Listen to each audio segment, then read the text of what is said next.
Yo nací en Armero, Tolima. Mi papá ya no estaba con nosotros y la solución fue buscar apoyo en la familia. Mi mami tuvo que salir con todos nosotros. Nos trasladamos a Girardot, a la casa del abuelo. Creo que la que más lloraba era yo por la ausencia de mi papá.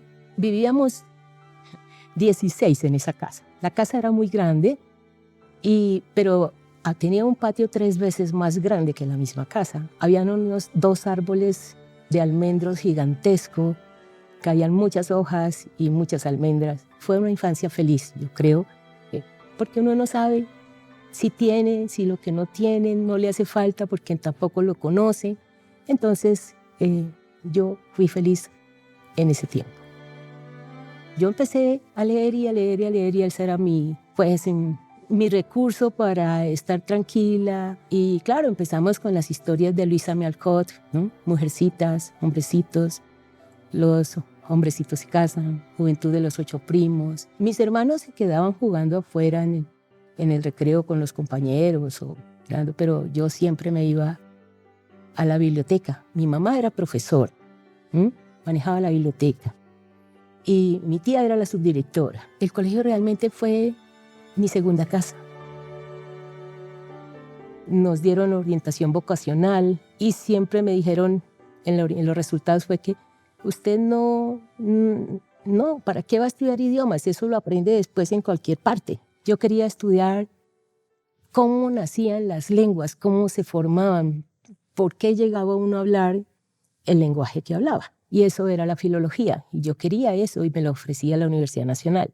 También me presenté a la universidad. Para mí fue la realización como estudiante. Fui muy feliz en la Universidad Nacional. Tomaba mi alimentación en la Universidad Nacional. Pagaba 50 pesos de semestre. Pesos. Y allí comencé mis estudios de filología y de idiomas. Pero yo tenía en mi mente, yo amaba todo lo que fuera historia, literatura. Yo tomé todo lo que la universidad me podía ofrecer. Una biblioteca gigante donde yo podía buscar los libros que necesitara, estudiar, espacios abiertos donde pudiera estar.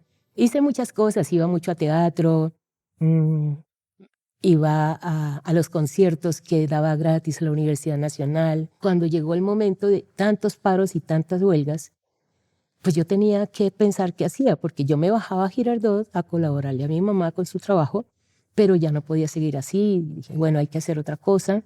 Mi hermano me dijo, ¿por qué no? Pues mira a ver si quieres estudiar lo que te gusta tanto, la bibliotecología también, porque esto que ya sabes acá. Bueno, yo ingresé entonces en el año 77 a estudiar en la Universidad de La Salle.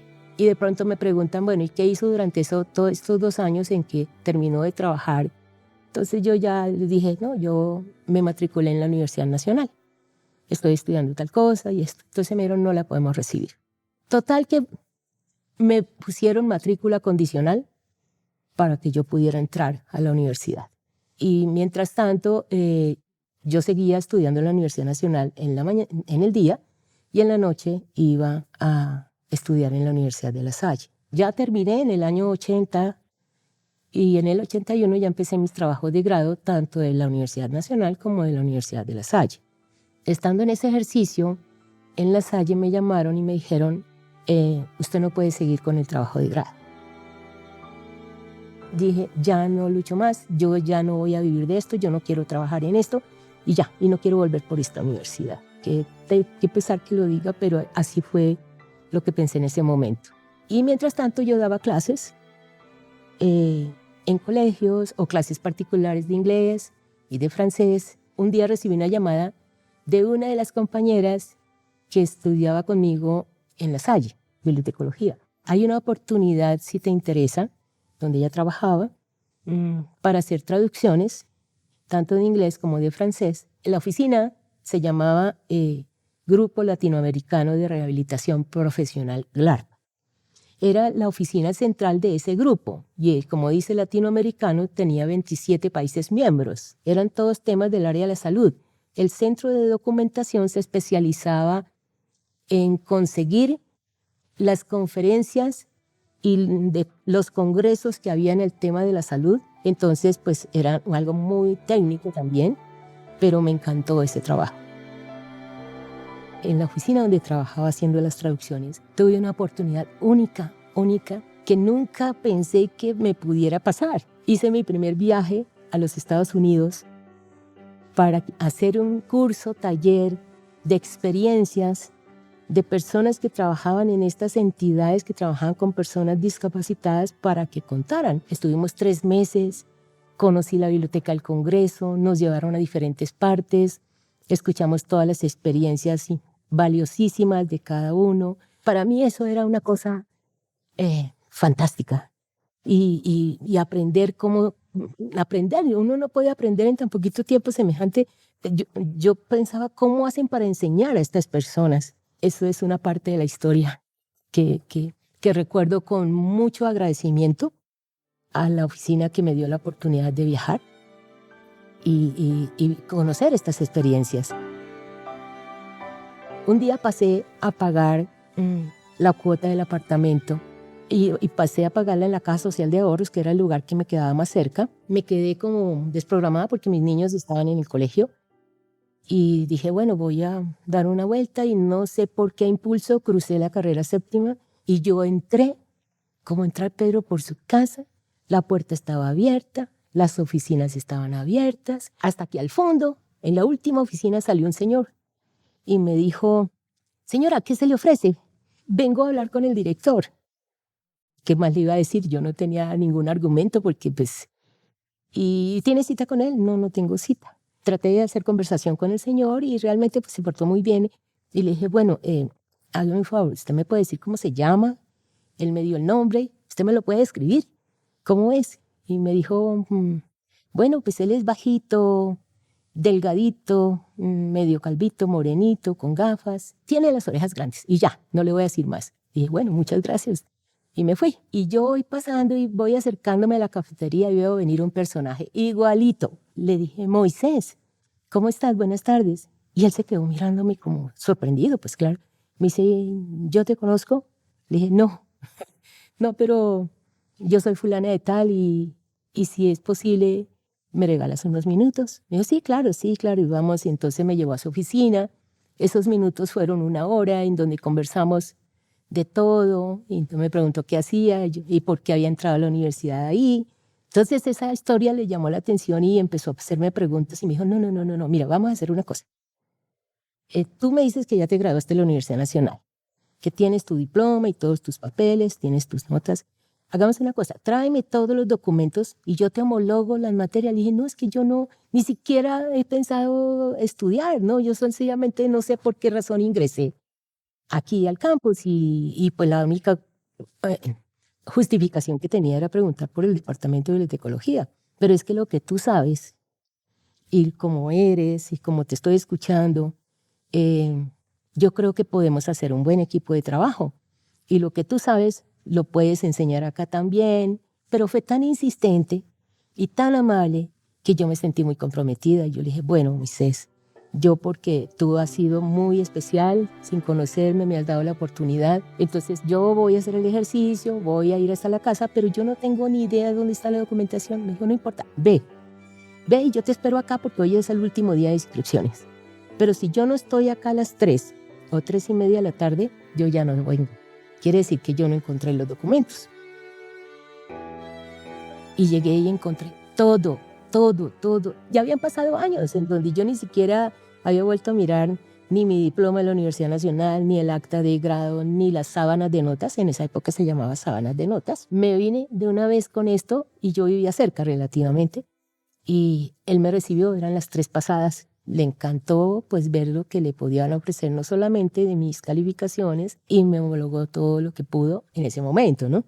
Y me dijo, pero tú tienes que hacer 2 semestres, mínimo. Tienes que hacer el 25% de las materias porque eso dice el reglamento. Pero le dije, pero ¿yo qué voy a estudiar? Yo ya no me acuerdo de absolutamente de nada. Me dice, no importa, pero tú vas a estudiar sistemas. Entré al último semestre, que era donde siempre estaban todas las materias más grandes de sistemas. En la clase de sistemas, el primer día de la clase, el profesor me llamó y me hizo una pregunta. En mi vida yo había escuchado algo como lo que él me estaba preguntando, no tenía ni idea. Tengo que decirle que yo no tengo ni idea de lo que usted me está preguntando. No tengo la menor idea. Pero por favor, deme 2 semanas. Yo no sé cómo, pero deme 2 semanas y yo me pongo al día. Luego de todo esto, entonces salimos de clase y se acerca un muchacho de los jóvenes, un joven, y me dice, ¿usted quiere aprender? Y yo, claro que sí. Me dijo, entonces, pida turno en el computador. Resulta que el computador que había en el departamento era el computador del decano, era el computador de los profesores, era el computador de la secretaria del departamento y era el computador de los estudiantes. Pues eso era una cosa muy complicada y los turnos pues eran muy complicados también, entonces eran turnos de media hora. Y él me dijo, yo le voy a enseñar lo que no debe hacer, porque si no, imagínate, formatear en esa época, pues sí, formateaba todo, las calificaciones, los registros de los estudiantes, de la correspondencia, todo. Bueno, pues yo no tenía ni idea de eso, yo nunca me he sentado en un computador, así que llegué a mi casa a pensar con mi esposo, a decirle, mira lo que esto fue lo que pasó, y dice, no te preocupes, vamos a conseguir un computador para que tú también tengas lo tuyo y puedas hacer. Y así fue, fueron años muy valiosos, fueron muy bonitos. Ahí mismo por la cafetería, caminando, y me encuentro con una persona que no había visto en 10 años, Miriam Marín Cortés. Las dos habíamos estudiado en La Salle. Ella ya estaba acá en la universidad dando clases de archivística. Ella sí había estado trabajando mucho en archivos. Nos llamó Moisés Pedraza. Y Moisés es una persona muy importante en mi historia aquí en la universidad por lo mismo, porque él fue el que me dio, mejor dicho, el que me impulsó. Y resulta que el padre Gerardo Arango, que era el rector de entonces, ya estamos en el año 90, lo había llamado a él para que le ayudara a solucionar un problema de un documento que no encontraba en ninguna parte y que nadie en la rectoría le daba razón. Moisés le dijo a Miriam, obviamente pues ella era la profesora, era la persona pues que sabía. Y Miriam me dijo a mí, me invitó, me dijo, si quieres vamos las dos a hablar con el padre Arango. Y realmente la invitación de Miriam es el inicio de mi trabajo aquí con la universidad. Poco a poco fuimos ganándonos la confianza del padre Jaime Bernal, después nos quería mucho, lo consentíamos también. Y realmente empezamos a ver cómo le presentábamos al padre Gerardo Arango un proyecto y lo hicimos. Entonces nos contrató ya al cabo de ese tiempo, nos contrató por contratos, nos hizo un contrato de prestación de servicios. Qué cosa curiosa, a veces pasaban 6 meses y no nos pagaba. Entonces, ¿cómo hacía que 6 meses? Entonces cuando de pronto un día le fuimos a decir y me dice, ¿y ustedes para qué quieren la plata? ¿Ustedes también cómo están? Padre, pero no. Espérense al final, cuando les llega el cheque grande. Entonces, espérense, ¿cuál es el afán? Bueno, entonces nos fuimos. Dijimos, bueno, va a pagar, por lo menos dijo que iba a pagar. Entonces seguimos trabajando. Así fue que comenzamos ahí en la rectoría y ya nos contrató de tiempo completo para el año 94. Ahí comenzamos a hacer el trabajo de la Organización de Archivos Administrativos y realmente esa fue mi propuesta de trabajo de grado para tener el título de bibliotecóloga de acá de la Universidad Javeriana, ¿no? Ese fue el proyecto que presenté y Miriam fue la directora. Yo creo que para mí fue muy fácil vivir y adaptarme a la Universidad Javeriana porque lo primero es que Dios es lo primero que debe estar en nuestras vidas. Todo se debe hacer con amor, con vocación de servicio. Para mí eso era fundamental y creo que esos valores que yo aprendí desde mi niñez, aquí los afiancé en ese sentido. Vi que alabamos todos al mismo Dios. La Javeriana me ha dado esa oportunidad de vivir esa experiencia, de estar muy cómoda en lo que me gusta hacer, en lo que yo sé hacer, en lo que es la memoria. No quiero decir que las cosas sean fáciles, ¿no? No es fácil que ese tema se pueda manejar, pero porque es un tema que es costoso. Yo creo que esa javerianidad se lleva en el corazón. Creo que es un sello que uno tiene estampado en la condición del ser, que nos convoca a todos en donde estemos, sin saber quiénes somos muchas veces. Cómo por ejemplo, desde mi trabajo puedo apoyar lo que está haciendo un estudiante, lo que hace un investigador que llega a buscar una información que muchas veces no sabe por dónde ingresar. Pues eso es servicio, ¿no? Eso es servicio y no hay con qué pagar.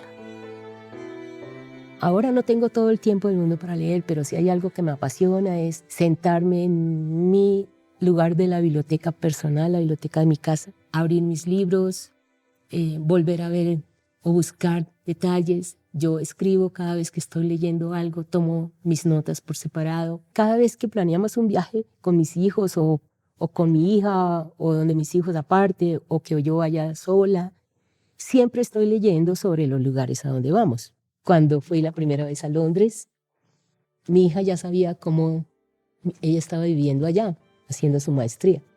Entonces ella me regaló este libro, Lo que no sabías acerca de Londres.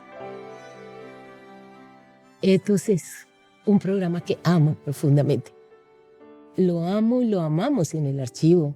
Y poco a poco se ha ido haciendo la marca. La marca ya está afianzada de Ethos. Hicimos un equipazo de trabajo cuando Germán Mejía fue el director del archivo. Fue muy delicioso trabajar con Germán. Salió Ethos y Ethos es la esencia de ese ser humano. La esencia de los personajes que pasan por la universidad son tantos y tantos y tantos. Son líderes, son directivos,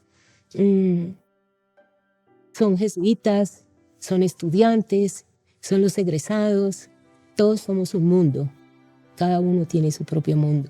Hemos hecho un trabajo extraordinario, un equipazo entre el Centro Ático, el Archivo Histórico Javeriano, el Dr. Cifuentes, bajo su dirección. Y hablo también por el padre Jairo Bernal. Más de 3 décadas, un poquito más de 3 décadas aquí en la universidad, en donde he vivido feliz. Para mí eso es más importante. Entonces uno hace su trabajo con gusto todos los días, cada día es distinto. Yo le agradezco a todas las personas que han pasado por mi vida. La primera persona de ellas, pues, por la cual estoy trabajando, Miriam.